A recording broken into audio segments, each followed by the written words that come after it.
Saya nak kongsi dengan tuan-tuan ya, ada satu institut penyelidikan di negara kita nama NAHRIM. NAHRIM, Institut Penyelidikan Air Malaysia, agensi kerajaan. Mereka buat kajian dan unjuran, mereka menjangkakan, ini penting ya, kita akan kena kemarau yang sangat melampau. Bermula tahun 2025 sampai 2035. Dan di Melaka, tuan-tuan, dijangkakan akan berlaku pengurangan hujan yang begitu teruk dalam julat 0.1% sampai 36.3%.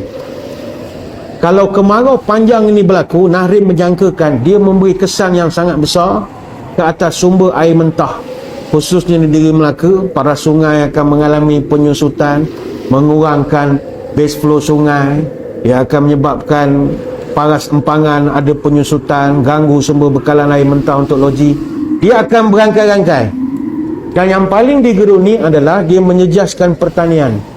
Dan impak awal yang berlaku adalah krisis bekalan beras. Kerana faktor kawalan import beras khususnya daripada negara peluar beras macam India dan juga Vietnam, semua tak akan ekspor lagi dah. Sebab nak bekalan untuk rakyat dia pun tak cukup.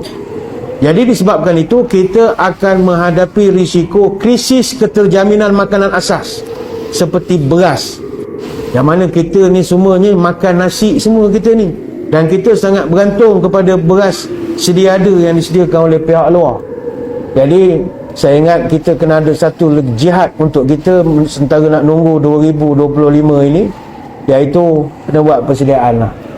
Tuan-tuan bolehlah cari benih padi sehari dua ni sebelum mahal. Tahun depan saya ingat mahal. Benih padi ingat senang nak cari, payah nak cari. Malaysia nak cari tak jumpa lah. Pergi pasar tani kalau jumpa tak ada. Ada juga sik Kedah jauh baru jumpa. Dia jumpa sekilo entah berapa, kita pun tak tahu. Surau masjid ada kawasan lapang, daripada kosong tanam padi lah saya ingat. Tanam padi.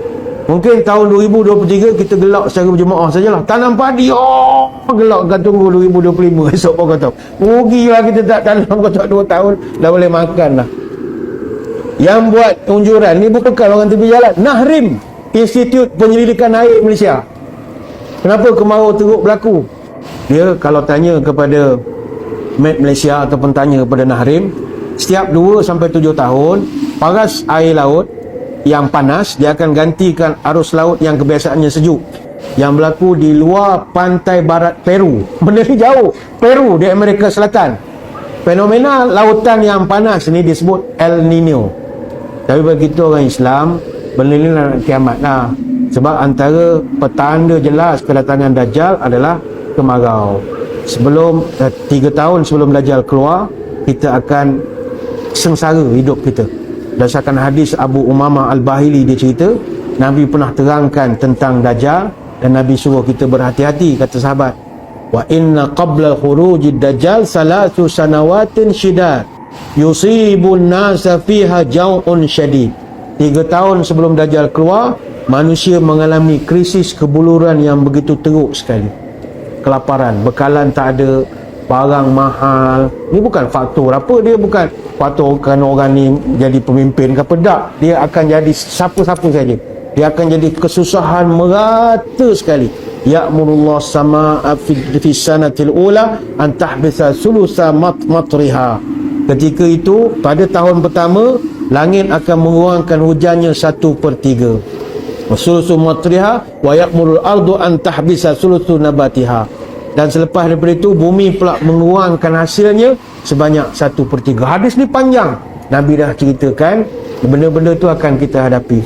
Dan kita pun tak sangka kita dapat menengok pula benda tu kalau panjang umur lah sampai 2025.